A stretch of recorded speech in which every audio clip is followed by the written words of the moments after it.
여러분 안녕하십니까? 부동산학교론 한동균입니다. 자, 여러분 교재 37쪽 밑에 기술적 개념의 부동산에 대한 내용이죠. 자, 이 기술적 개념의 부동산을 보면은 우리가 8쪽에 자연이 나오죠. 자, 이 기술적 개념입니다. 자, 이 복합 개념의 부동산이죠. 그래서 여러분이 이 복합 개념, 자, 이 복합 개념의 부동산은 크게 세 가지로 보죠. 기술적, 경제적, 법률적인데, 자, 시험 문제 올해 출제가 예상되는 또 상당히 중요한 부분입니다. 그래서 우선 출제가 되는 상당히 중요한 부분이기 때문에 잘 정리를 해 두셔야 되겠죠. 자, 이 기술적, 이 개념의 부동산을 보면은 크게 네 가지로 보죠. 자, 어디 소속됐는가 이런 건 상당히 중요합니다. 기술적 개념, 여러분 기술적 개념에는 소속군이 중요하죠. 이 자연, 우리가 공간, 자연, 공간, 그리고 위치, 환경, 자, 이렇게 네 가지가 주어져 있습니다. 자연, 공간, 위치, 환경이죠. 자, 요 우선 꼭 기억을 해 두시고, 자, 이 기술적 개념의 부동산에서 우선은 22회 시험, 23회 시험, 27회 시험, 그리고 30회 시험에 우리가 출제를 한 내용이죠. 자, 우선은 우리가 이 관련해서 우리가 27회, 30회 시험 같은 경우는 요 네 개를 알면은 쉽게 답을 찾아낼 수가 있는 거예요. 어디 속했느냐. 예? 우리가 요 네 개를 알면은 27, 30회는 쉽게 우리가 정답을 찾을 수 있었는데, 자, 토지는 우리가 인간의 노동이라는 힘이 작용함이 없이 자연적으로 주어져 있는 물건이다. 자연적으로 주어져 있는 물건. 이것을 자연물이죠. 그래서 자연물이기 때문에 우선 토지는 자연물로서 유한하죠. 자, 항상 여러분 우리 토지는 유한하다는 걸 꼭 기억해야 됩니다. 이 자연물로서 유한하기 때문에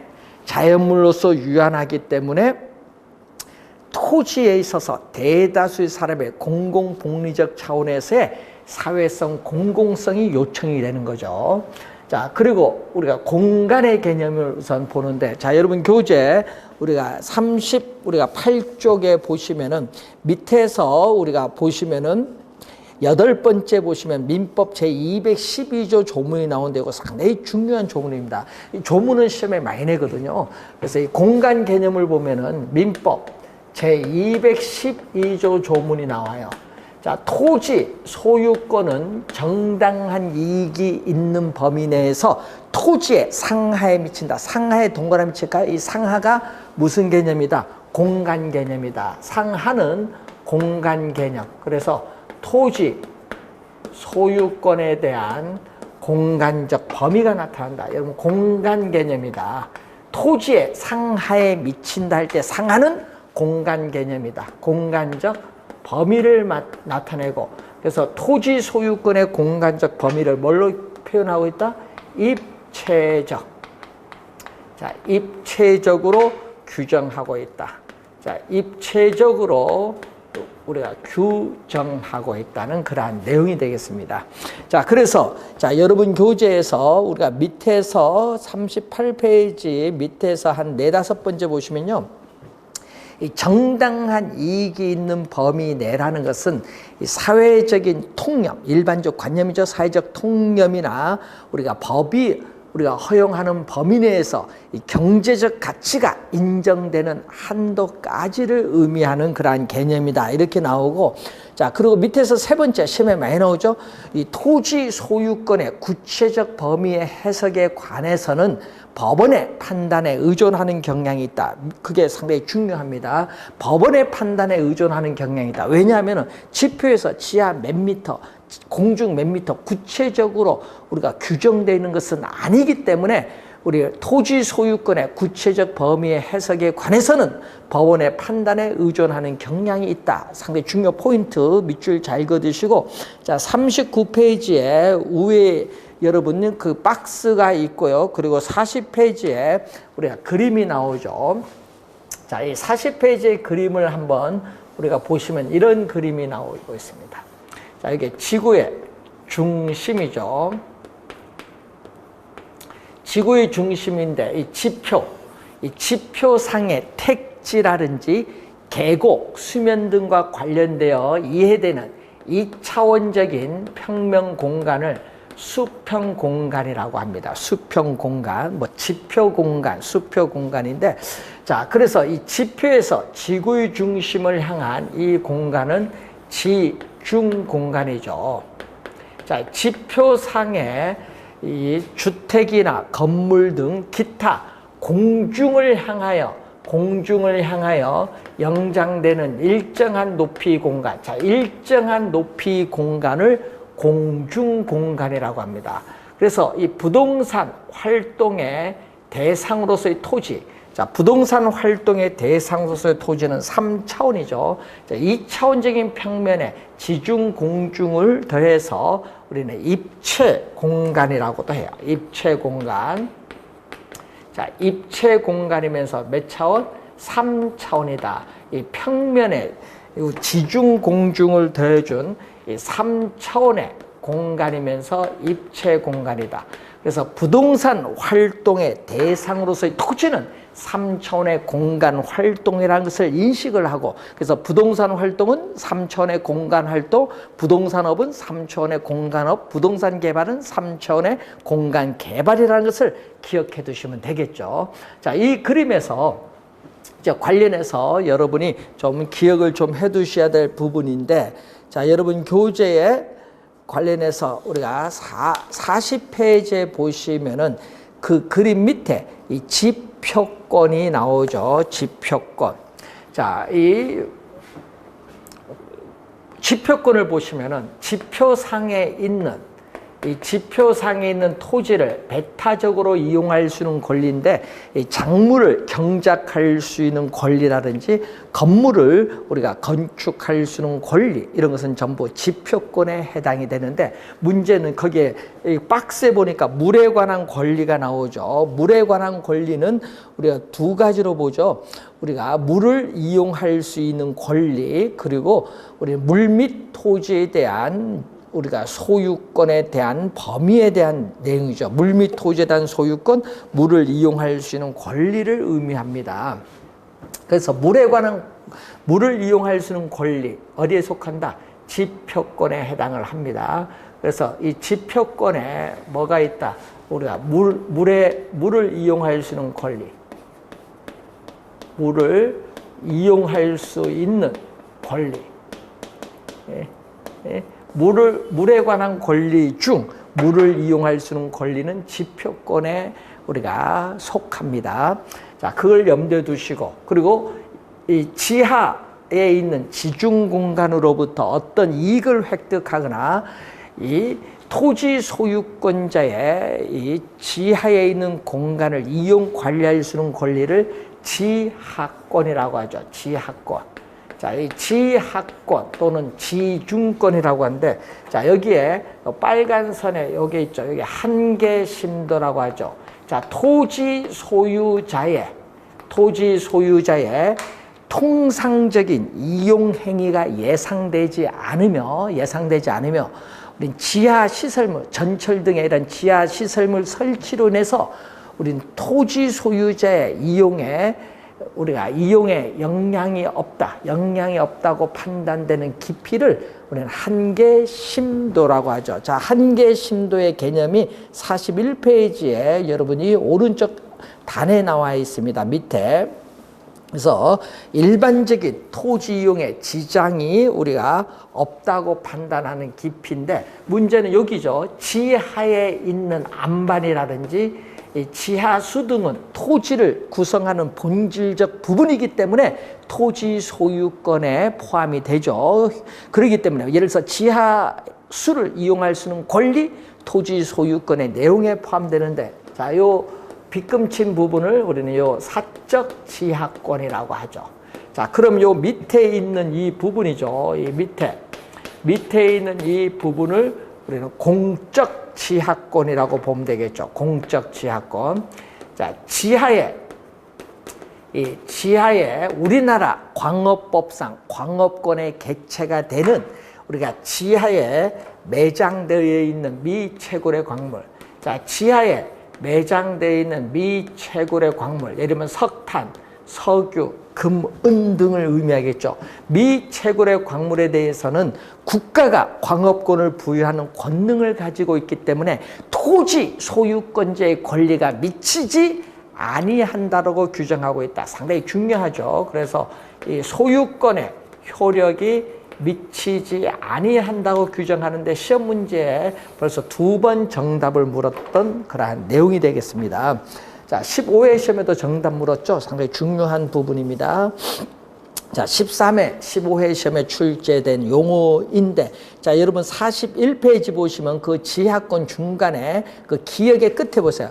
국가에 따라서는 이 지하권을 모두 토지 소유자의 권리로 인정하는 국가도 있지만은 어떻게 돼? 지하권의 일부만 소유권으로. 그래서 지하권을 토지 소유자의 권리로 모두 인정하는 나라로 있지만 일부만은 인정하는 나라로 있다. 우리나라는 요 일부만을 인정하는 나라가 되겠죠. 자, 그리고 거기에 보시면은 디귿에 보시면은 맨 밑에 미채굴의 광물에 대해서는 광업권의 목적이 되므로 토지 소유권자의 권리가 미치지 못하는 것으로 되어 있다. 이게 중요 포인트죠. 시험에 우선 자주 우리가 출제가 되는 내용입니다. 자, 공중권으로 갑니다. 이 지표상의 토지 소유권자의 토지 구역상의 공중 공간을 다른 사람, 타인에게 방해를 받지 않고 일정한 고도까지 포괄적으로 우리가 할 수 있는 권리를 공중권인데, 이 공중권도 또 여기에 요 부분은 또 토지 소유권자의 권리가 미치죠. 자, 이 사적인 이 공중 공간을 이용할 때는 인접 토지 소유자의 권리를 방해해서는 안 되죠.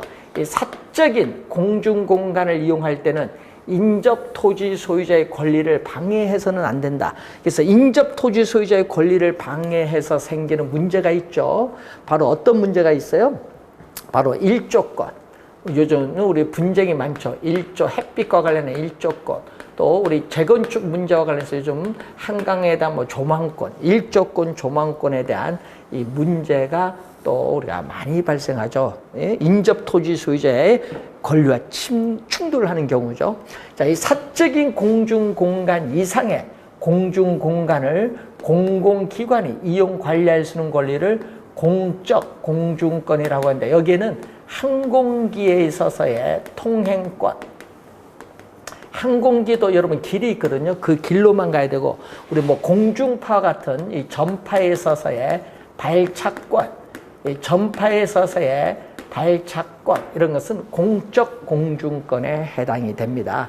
그래서 토지 소유자는 요 범위 내에서 우리 효력이 소유권에 미치고 있다는 그러한 내용이 되겠죠. 그래서 토지 소유권의 공간적 범위는 지표권, 지하권, 공중권으로 구성되어 있다는 그러한 내용이 되겠습니다.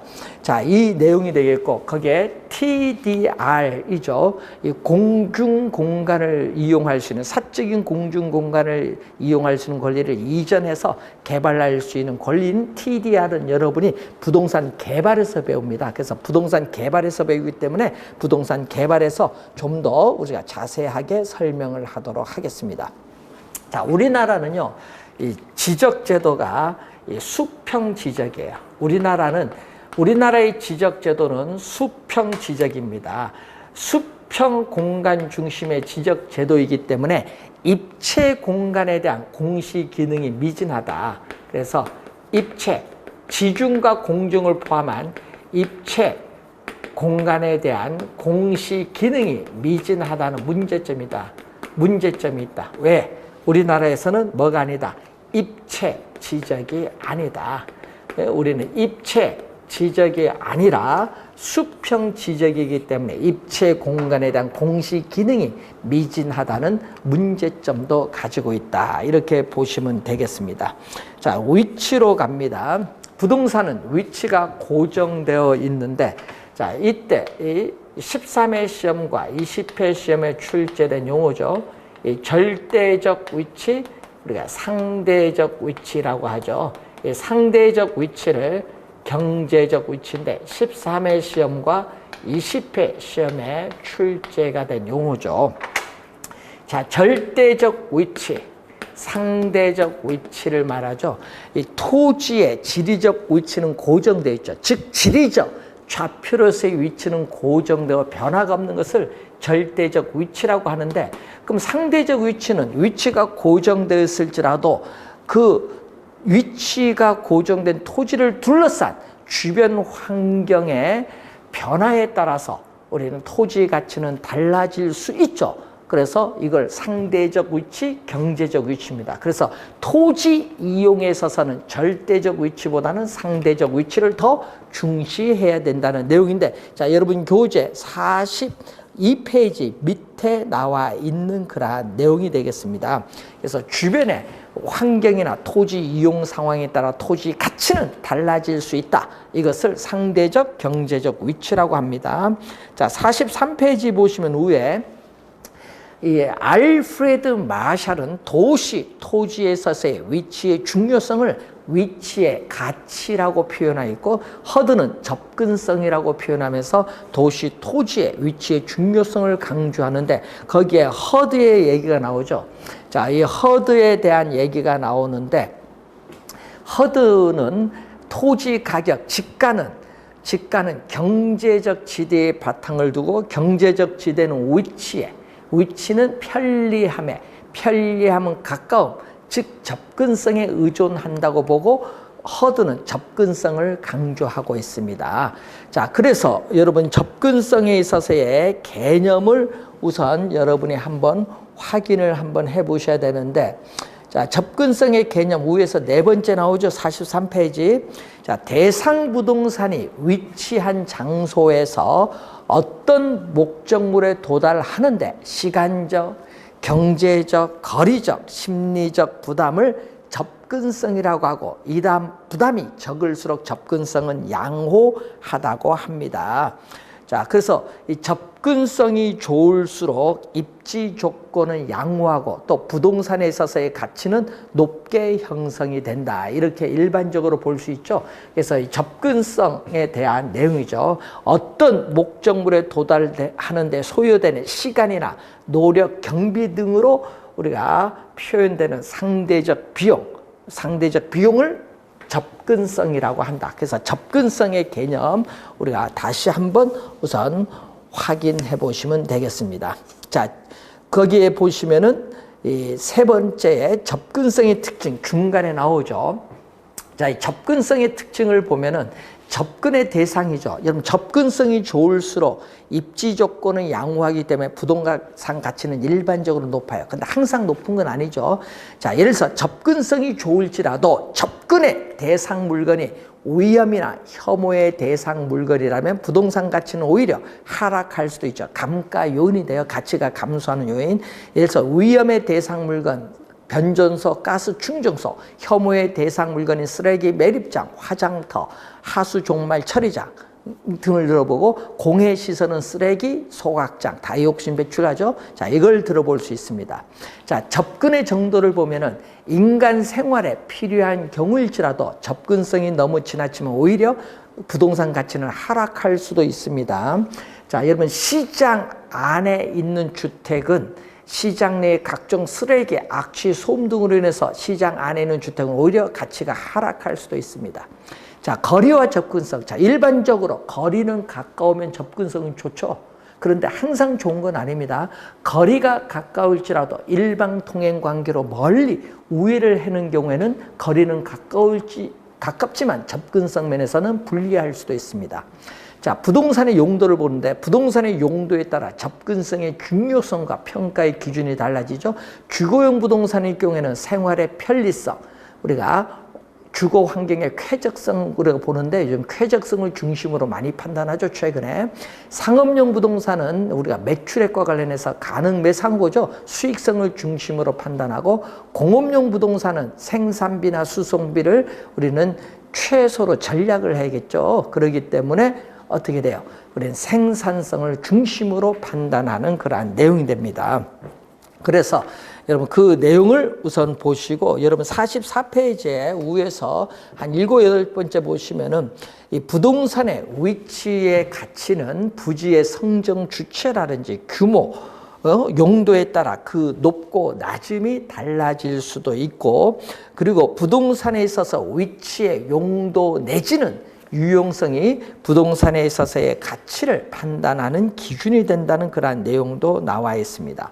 자, 부동산은 위치가 고정되어 있고 그 고정된 토지들이 모여서 하나의 지역의 환경을 구성합니다. 따라서 환경은 이 부동산 활동을 지배를 하면서 부동산 활동을 둘러싼 각종 부동산 형성에 많은 영향을 미치고 있다는 그러한 내용이 되겠죠. 자, 이 자연, 공간, 위치, 환경인데 그 중에서 여러분 우리는 이 공간 개념이 또 시험 지문에 많이 나옵니다. 공간 개념. 이 네 가지 중에서 공간 개념을 좀 32회 시험은 좀 중요시 좀 여겨주셔야 되겠다.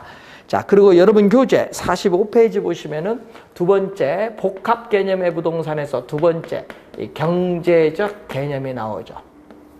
자, 이 경제적 개념의 부동산을 보면은 우선은 경제적 개념의 부동산을 보면은 자산이죠. 자산.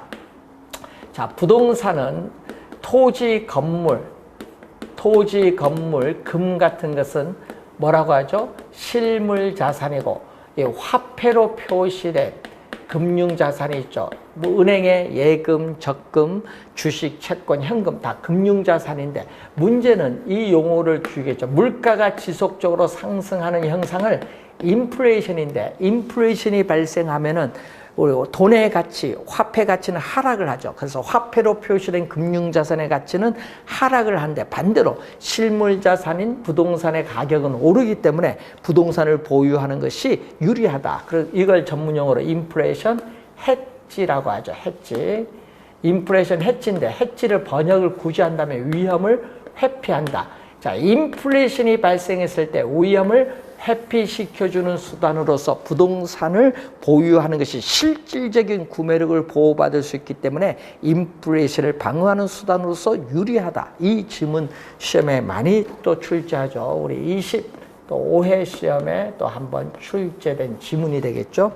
자, 자산이 되겠고 자본.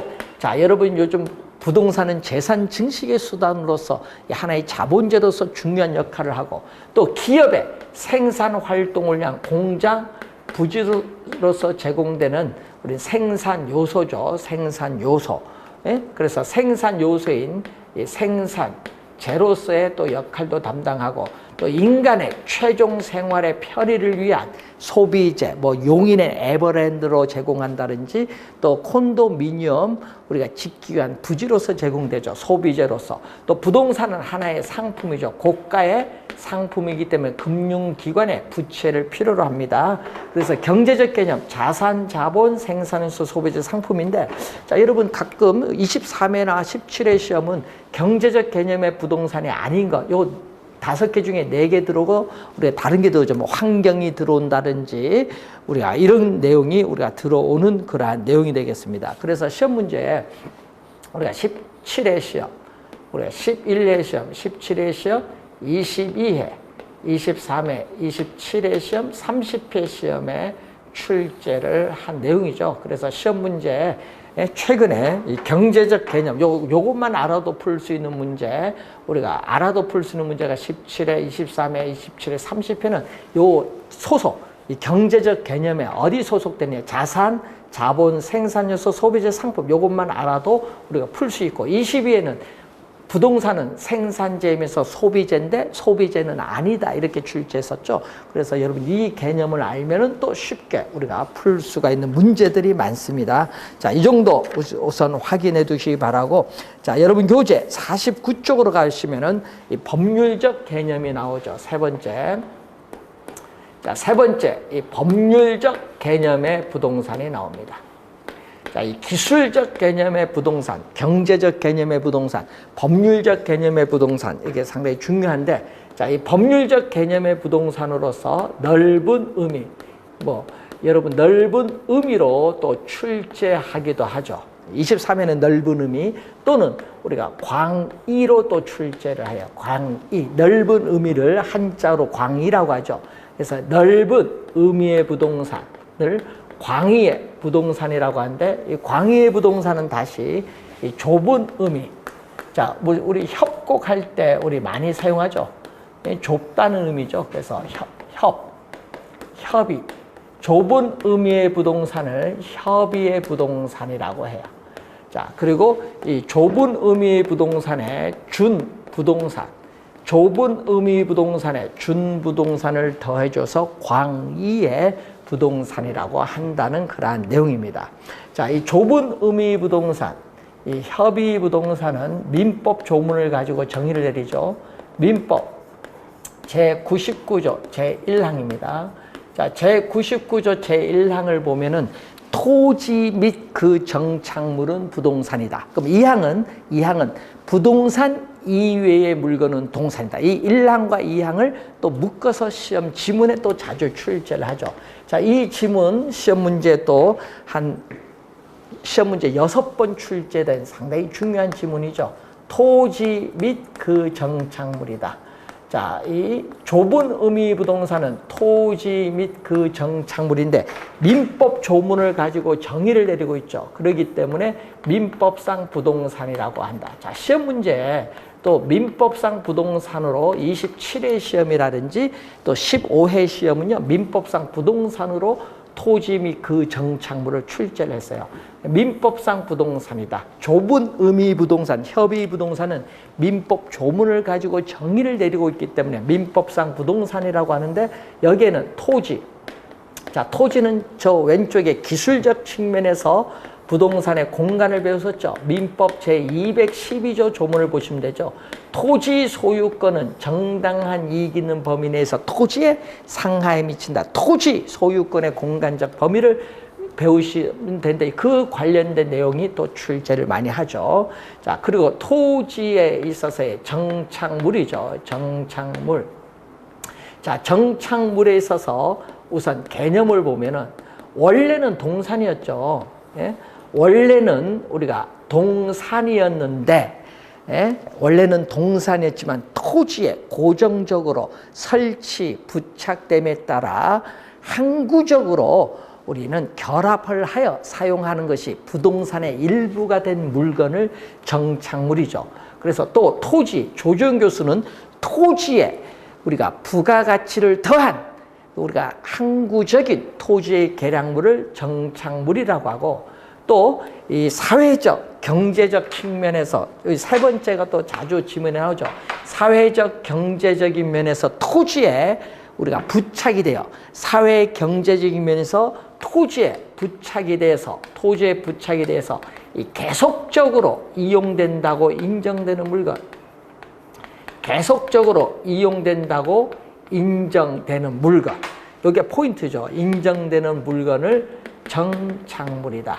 자, 사회, 경제적인 면에서 토지에 우리가 부착이 됨에 따라 토지에 부착이 되어서 계속적으로 이용된다고 인정되는 물건을 뭐라고 한다? 정착물이라고 한다. 이 지문을 좀 자주 나오죠. 그래서 정착물에 있어서의 이 종류를 보시면은 자, 토지와 서로 다른 부동산으로 간주되는 독립정착물이 있고 또 토지의 일부로 간주되는 종속정착물 이렇게 크게 두 가지로 볼 수 있죠. 자, 이 독립정착물과 관련해서 우리가 25회 시험, 29회 시험에 또 출제했죠. 정답 지문 묻는 걸 출제했습니다. 자, 독립정착물, 토지와 서로 다른 부동산으로 간주되는 정착물로서 상당히 중요한 것은 우선 건물이죠. 건물. 자, 여러분 건축물 대장에 별도로 등기를 할 수 있다. 건물. 자, 이 외에도 여러분 교재 볼까요? 소유권 보전 등기된 임무. 또 등기는 완전한 공시수단으로서 소유권 표시할 수 있고 저당권에 대한 표시도 가능해요. 완전한 공시수단입니다. 등기는. 그런데 명인 방법은 불완전한 공시수단이에요. 이 소유권을 표시하는 방법으로서 관습법상의 권리로서 우리 산에 우리 나무에 우리가 뭐를 이 이름을 새겼을 때 그게 명인 방법입니다. 내 것이라는 표현이죠. 그래서 소유권 표시는 가능한데 불완전한 공시수단이기 때문에 이 저당권 표시는 할 수 없어요. 그래서 명인 방법을 갖춘 수목 집단, 그리고 농작물과 관련해서 정당한 권한에 의해서 타인 토지에서 경작 재배되는 농작물은 경작자 소유이기 때문에 토지와 독립한 부동산으로 보죠. 그리고 또 정당한 권한이 없이 타인 토지에서 경작 재배되는 농작물도 경작자 소유이기 때문에 토지와 독립한 부동산으로 본다는 것이 판례의 태도라는 거. 자, 이 5가지를 잘 기억을 해 두셔야 되겠습니다. 자, 그래서 여러분 교재에 있어서 우리가 한번 보는데, 자, 50페이지에 여러분이 그 내용이 거기에 농작물에 관련된 내용이 나오는데 그 농작물 거기에 이런 얘기가 나오죠. 자, 밑줄 그을까요? 토지에 정착되어 있고 매년 경작의 노력을 요하지 않는 나무, 자연식생, 단연생 식물 등은 정착물로 간주되어 매매 시에 함께 양도된다. 이 지문 17회 시험에 출제된 지문이죠. 자, 밑줄 또 한번 두시면 되겠습니다. 자, 그리고 여러분이 51페이지 보시면은 정착물이 아닌 동산으로 분류하죠. 자, 이 정착물이 아닌 동산으로 분류한다. 네? 자, 정착물이 아닌 동산으로 분류하는 거 뭐가 있느냐? 자, 정착물이 아닌 것은 동산으로, 움직이는 물건 동산으로 분류하는데 여기에는 뭐가 있어요? 계속성이 없는 판잣집. 그럼 계속적으로 이용된다고 인정되는 물건이 정착물이라면 계속성이 없는 판잣집. 또 계속성이 없는 게 있죠. 자, 다른 곳에 옮겨 심기 위해서 임시로 심어 놓은 나무죠. 이 가식 중에 있는 수목도 계속성이 없기 때문에 정착물이 아닌 동산. 자, 농촌의 비닐하우스, 공중전화부스, 우리 건물 옥탑방에 있던 게 있죠. 컨테이너 박스, 이런 옥탑방에 많이 있죠. 정착물이 아닌 동산이고. 자, 또 우리 14회 시험에 출제된 지문이 있죠. 매년 경작의 노력을 요하는 경작 수확물, 매년 경작의 노력을 요하는 경작 수확물인 벼, 감자, 옥수수, 토마토 등은 정착물이 아닌 동산으로 분류하는데 14회 시험에 출제가 된 지문이 되겠습니다. 자, 정착물을 구분하는 기준이 또 나오겠죠. 자, 정착물을 우리가 법률적 측면에서 구분하는 기준을 또 보시면 4가지가 나오죠. 자, 우선은 물건이 부동산에 부착되어 있는 방법에 따라서 나오는데, 자, 물리적 손상 유무, 또 건물의 기능, 효용, 지장, 유무를 보는 내용이죠. 자, 여러분이 우리 아파트에 이런 벽걸이 TV 같은 게 있죠. 건물에 아무런 물리적 손상을 주지 않고 벽걸이 TV 제거할 수 있죠. 건물의 기능 효용에도 지장이 없는 벽걸이 TV는 정착물이 아닌 동산으로 봅니다. 자, 그런데 자, 여러분 아파트 거실에 있는 샹들리에, 형광 등 이런 것은 건물에 아무런 물리적 손상을 주지 않고 제거할 수 있지만 건물의 기능, 효용에 지장을 주기 때문에 거실에 있는 샹들리에, 형광등은 정착물로 봅니다. 그래서 이 17회 시험에 출제를 한번 했고, 두 번째는 물건의 성격이죠. 자, 어떤 물건이 건물의 특정 위치나 용도에 맞도록 특별하게 고안이 되었거나 구축되었거나 고안된 물건이 있죠. 대표적으로 아파트 분양 받으면 여러분 별도로 계약을 맺어서 사시를 설치하죠. 아파트의 사시는 정착물로 보고 부동산 매매 시에 함께 매수인에게 양도됩니다. 자, 주물, 종물 관계인데, 자, 여러분이 자물쇠가 주물이다. 이 자물쇠가 중물이면은 어떻게 돼요? 그 자물쇠 열쇠도 종물인 열쇠도 정착물이 돼요. 자, 여러분 주물인 자물쇠가 정착물이면 그 열쇠도 종물인 열쇠도 정착물이 된다. 자, 이 관계 또 17회 시험에 또 출제를 했죠. 자, 물건을 설치한 의도죠. 자, 건물 소유주가 이 임대용 건물의 가치를 증진시키기 위해서 임차인을 많이 확보해야 돼. 그래서 그 임대용 건물에 가스 스토브, 세탁기, 컴퓨터 등을 설치했다. 이것은 임차인 이사 갈 때 못 가져가죠. 그래서 합리적 추정으로 봐 정착물로 봅니다. 자, 그리고 당사자들 간의 관계에 있어서 매도인, 매도자와 매수자 사이의 관계가 있죠. 자, 어떤 물건이 정착물인지 정착물이 아닌지 불분명할 경우에는 그 물건은 정착물로 보고 매매 시에 매수인에게 우리가 양도가 됩니다. 그리고 임대자, 임대자인 임대인, 임차자인 임차인 사이의 관계가 있겠죠. 자, 여기서 우리가 시험 문제 또 15회 우리가 추가 시험에 출제를 한 용어가 있죠. 뭐가 있냐? 15회 추가 시험에 임차인 정착물이죠. 자, 임차인 정착물은 임차인이 일시적으로 설치했다. 자, 여러분 일시적, 정착물은 항구적으로 설치한 건데 일시적으로 설치한 겁니다. 자, 예를 들어서 상가 임대차 계약을 우리가 맺었을 때 상가 임대차 계약을 맺었을 때 상가 임차인은 우리가 상품을 진열 전시하기 위해서 진열대를 설치했습니다. 그 진열대는 임대차 계약이 만료하면 임차인이 가져갈 수 있죠. 그래서 임차인 정착물은 부동산 정착물에 해당되지 않는다. 네? 부동산 정착물에 우리는 해당되지 않는다. 이 지문이 또 15회 추가 시험에 출제를 했다는 내용이죠. 그 확인 한번 해두셔야 될 부분이 되겠죠. 자, 다음은 준부동산인데 여러분 52페이지에 보시면은 준부동산에 대한 얘기가 나오죠. 준부동산은요, 뭐를 알아야 돼요? 성립 요건을 알면 되죠. 성립 요건을 알아야 개념을 아는데 이 개념이 우리가 시험 문제 15회 우리가 추가 시험에 출제를 했었죠. 우리가 2회 시험, 27회 시험에 출제를 이 개념을 하거든요. 그래서 이 개념은 또 11회 시험에도 또 출제를 또 했었는데, 자, 이 개념을 잘 보셔야 돼요. 성립 요건을 보면은 등기 또는 등록이거든요. 등기 또는 등록의 공시 방법을 가지고 있어요. 자, 등기, 등록의 공시 방법을 갖추고 부동산에 준하여 취급되는 물건 등을 준부동산이라고 하는데, 이 준부동산은 시대나 나라, 학자 등에 따라 우리가 달라집니다.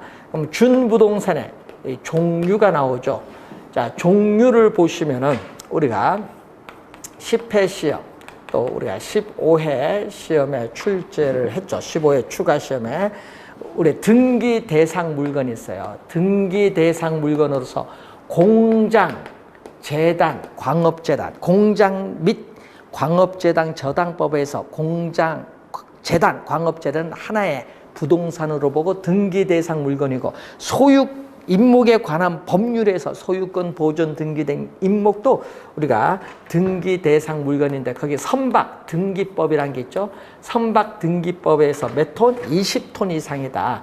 여러분, 기선이나 범선과 같은 20톤 이상, 이 기선, 범선 등에 있어서 우리는 선박 같은 것은 20톤 이상이죠. 총톤수, 총통수가 20톤 이상이어야 된다는 걸 기억을 해 두셔야 돼요. 20톤. 뭐 10톤 하면 안 된다는 얘기죠. 등기는 20톤 이상. 그리고 등록 대상 물건, 자동차 등록을 하죠. 등록 대상 물건으로서 자동차, 항공기, 중기라고 불리는 건설 기계를 의미하고, 등록 대상 권리로서 준 물건이죠. 토지에 관한 규정을 준용을 합니다. 준 물건이기 때문에 등록 대상 권리로서 어업권, 우리는 광업권을 들어볼 수 있죠. 준 물건으로서 토지에 관한 규정을 준용한다. 자, 준부동산의 종류는 이 정도 있는데 항상 이 개념을 자주 출제를 했다는 거죠. 개념 좀 우리가 보시고, 시험 지문에 토지 소유권의 공간적 범위 자주 내고, 또 정착물에 관련된 내용을 또 지문에 자주 출제하는데, 자, 32회 시험은요, 우리가 기술적 경제적 개념보다는 이 법률적 개념에서 출제를 많이 하지 않을까, 정답 지문을. 그래서 특히 법률적 개념이 32회 시험은 상당히 중요하다. 그래서 꼭 정리를 잘 해두시기 바랍니다. 자, 이렇게 해서 여러분 교재에 우리가 5페이지까지 우선 설명을 했는데, 우선 여기서 한 문제 우리가 출제가 예상되고 있습니다. 자, 다음 시간에는 토지 분류 우리가 살펴보도록 하겠습니다. 수고 많으셨습니다.